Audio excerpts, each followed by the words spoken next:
अस्सलाम वालेकुम दोस्तों, कैसे हैं? उम्मीद है कि आप सब खैरियत से होंगे। आइए सुनते हैं सलमान अजहरी साहब का ये बयान। चलिए सुनते हैं। इस्लाम औरत की इज्जत इतनी देता है, जब तक वो अपनी रजा का इजहार नहीं करती, काजी की मजाल नहीं कि वो निकाह पढ़ा सके। हम खुद खड़े रहते हैं जब तक इजाजत नहीं आती। पहले हम औरत की इजाजत लेकर के आते हैं और फिर औरत को उसका हक महर देने का हुक्म भी मर्द को दिया गया है कि वो तुम्हें अपनी जिंदगी छोड़कर आ रही है, अपना घर छोड़ करके आ रही है, उसका हक महर अदा करो। और लाने के बाद जानते हैं मेरे आका सल्लल्लाहु ताला अलैहि वसल्लम की तालीमात क्या है? अल्लाहु अकबर। हुजूर अकरम सल्लल्लाहु अलैहि वसल्लम ने ताकीद के साथ फरमाया है कि औरतों के साथ सख्ती ना करो। अपने आखिरी खुतबे में हुजूर ने अरफात के मैदान में ये बात तक फरमाई, औरतों के मामलात में अल्लाह से डरो, हद से ज्यादा ना बढ़ो, औरतों के साथ इतनी सख्ती ना करो। मारने को मना किया, कभी इनके चेहरे पर ना मारना, कभी इनके खानदान को ताना ना मारना, कभी इनको इतनी बुरी गाली ना देना कि दिल टूट जाए। ये तमाम अहकाम इस्लाम ने इसी औरत की इज्जत ही के लिए तो दिए हैं। और फिर जिस वक्त वो आए, बुजुर्गों ने ये रिवाज भी रखा है कि हम अपनी बेटियों को अपने घरों से कुरान पाक देकर के रुखसत करते हैं, कुरान के साथ उसे भेजते हैं। और घर लाने के बाद जानते हैं, ये आला हज़रत रज़ियल्लाहु ताला अन्हु ने लिखा भी है। आला हज़रत फरमाते हैं, जब नई दुल्हन घर में आए तो उसके पैरों का धोवन जो है वो अगर घर के चारों कोनों में डालो तो बरकत आए। वो आ रही है, अपना रिस्क लेकर के आ रही है, अपना रिस्क लेकर के आ रही है। यहां तक हमारे लिए कहा गया, बल्कि दूल्हे को यह भी कहा गया, इसी ये बयान में सारी बातें नौजवानों को समझ में भी आ जाएंगी। निकाह की पहली रात उसे कहा गया कि तू अपने घर लाया है दुल्हन को, तो सबसे पहले उसके ही दुपट्टे को तू मुसल्ला बना और उस पर सजदा कर। ये हुक्म है। औरत की इज्जत ना होती तो हम मुसल्ला बनाते उसके दुपट्टे को। पहली रात कहा गया है। यह और बात है कि मालूमात नहीं है नौजवानों को कि शादी के बाद पहली रात, ये भी सीखने की जरूरत है। उलमा से तमाम चीजें पूछ लेना चाहिए जिसकी शादी हो रही है। दुल्हन आ रही है तो हम उसकी इज्जत ही के लिए तो ये तमाम काम कर रहे हैं।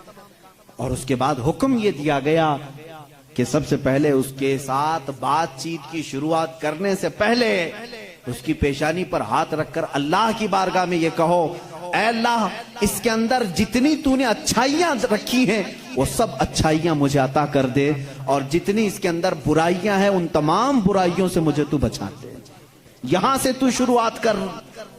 जाहिर सी बात है, मैंने उस वक्त महसूस किया, चंद दिनों पहले एक नौजवान को तलकीन कर रहे थे, पेशानी पर जहां बाल उगते हैं वहां हाथ रख करके दुआ करना। तो उसने पूछा कि हजरत दुआ तो ऐसे ही कर सकते हैं, पेशानी पर क्या? मैं भी चौंक गया। इसको मैं बताऊं, मेरे एक उस्ताद से मैंने पूछा क्या ऐसा है कि अपनी दुल्हन की पेशानी पर हाथ रख करके इस तरह दुआ करना चाहिए? उन्होंने कहा हाँ है। दुआ तो कैसे भी करें, हाथ ना रखें और हाथ छोड़ें, हाथ उठाएं, सब दुआ अल्लाह सुनता है। लेकिन इसलिए पेशानी पर रख करके दुआ करने के लिए कहा गया कि वो आज अपने वालिदैन को छोड़ करके आई है, उसके वसीले से अल्लाह जल्दी दुआ कबूल करेगा। उसका दिल मगमूम है, वो गमगीन है, और गमज़दा लोगों के साथ मेरा मौला है।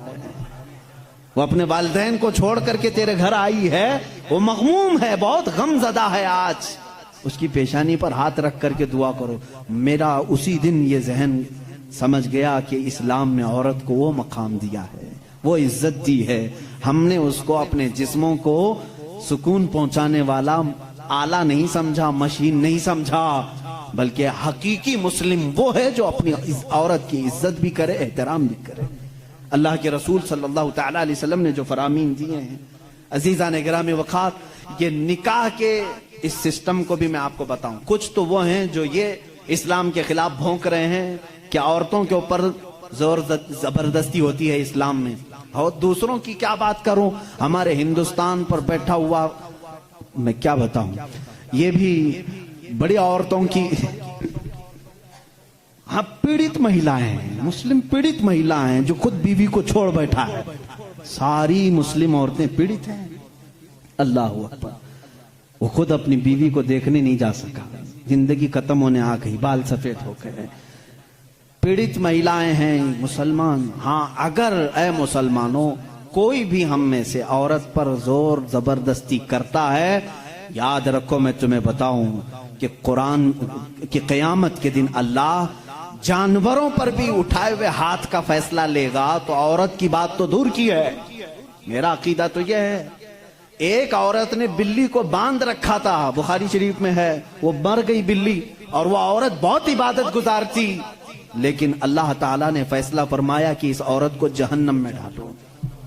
मेरी एक मखलूक को बांध कर रखी इसने और वो मर गई। हमारा तो अकीदा यह है, तुम औरतों पर अगर जुल्म करते हो तो तुम जिम्मेदार हो, लेकिन इस्लाम नहीं। इस्लाम वो कामिल दीन है।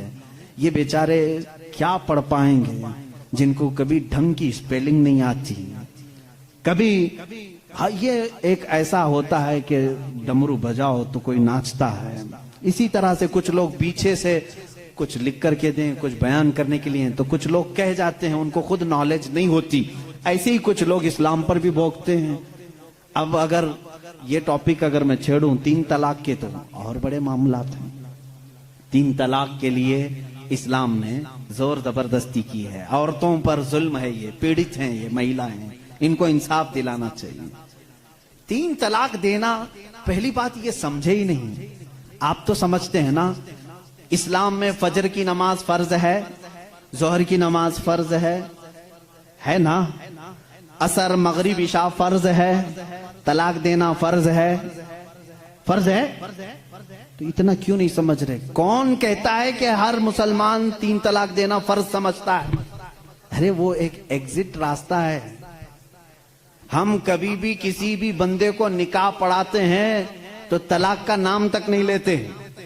अगर जिक्र कर दिया ना कि मैं 5 साल के बाद तलाक देने के लिए निकाह कर रहा हूं, तो वो निकाह ही हराम हो गया।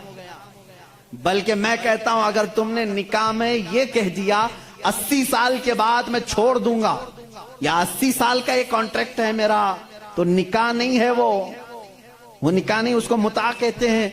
हम निकाह में कभी वक्त मुतय्यन नहीं कर सकते, बल्कि हम तो लाइफ टाइम के लिए निकाह कर रहे होते हैं, लाइफ टाइम के लिए। लेकिन इंसानी जिंदगी में कई मामलात ऐसे आते हैं कि मिजाज नहीं जम सकता। जरूरी नहीं है कि हर आदमी का मिजाज दूसरे से जम जाए। कभी ऐसा हो गया तो उसके लिए ऑप्शन रखना चाहिए कि नहीं रखना चाहिए? उसके लिए ऑप्शन रखना चाहिए कि नहीं रखना चाहिए? अरे मियां, तुम किसी को गाड़ी में बिठा करके भेज रहे हो और उससे ये कहो कि चलना ही है, अगर वो पूछ ले गाड़ी के पहिए दोनों पंचर हो गए तो क्या करूं, कहा फिर भी चलना ही है, ये जुल्म है, ये ज्यादती है। उससे ये कहना चाहिए कि अगर गाड़ी के पहिए पंचर हो गए, टायर पंचर हो गए, तो करीब में गैरेज है, खोल करके बदलवा लो। माकूल बात है कि नहीं? अगर बीच रास्ते में नहीं, तुम पाबंदी लगा दे, नहीं टायर नहीं बदलना, पंचर हुई उसी से चलना, ये ज्यादती है कि नहीं? अब मैं आपको बताता हूं, 2 टायर लेकर के चले थे शादी के बाद, 2 टायर हैं और दोनों चल रहे हैं तो ठीक है, एक भी पंचर हुआ तो क्या करो? ये कहते नहीं, पंचर टायर के साथ ही चलो। अरे भाई, कहीं और गाड़ी गड्ढे में गिर जाएगी। हुक्म ये होना चाहिए कि अगर पंचर हो गया तो टायर चेंज कर सकते हो, तुम्हारे लिए ऑप्शन होना चाहिए। बस इस्लाम का तकाजा सिर्फ इतना ही है कि अगर किसी की जिंदगी में अनबन हो गई, नहीं बन पाई, तो उसके लिए एक ऑप्शन है कि औरत को, वो भी एक साथ 3 तलाक नहीं, उसको हराम करार दिया गया है। शरीयत में एक वक्त में 3 तलाक दे देना हराम है। मैं इसका बबांगे दोहल आज ऐलान करता हूं, अगर कोई एक ही साथ अपनी औरत को तलाक तलाक तलाक इस तरह 3 बार कह देता है तो उसने हराम काम किया, गुनाह किया, नाजायज काम किया है। अगर छोड़ना भी है तो उसको इस्लाम ने तरीका बताया है। एक बार पहले बोलो, 1 महीने का टाइम दो, 1 महीने में भी फिर नहीं बनी तो दूसरी मर्तबा फिर एक बोलो और 1 महीना छोड़ दो। 2 महीने का टाइम गुजर गया, अब फिर भी नहीं बन पा रही, तब फिर सबको बिठा करके कह दो हमने 2 मर्तबा देख लिया, अब हमारी जिंदगी आगे चल नहीं पाती, तीसरी मर्तबा हम इसको खत्म करते हैं। ये तलाक का सही तरीका है क्या? इसमें तकरीर अच्छा लगा हो तो एक बार लाइक ज़रूर करिएगा और ज़्यादा से ज़्यादा शेयर करिएगा। कमेंट में अल्लाह अकबर माशाअल्लाह ज़रूर लिख दीजिए।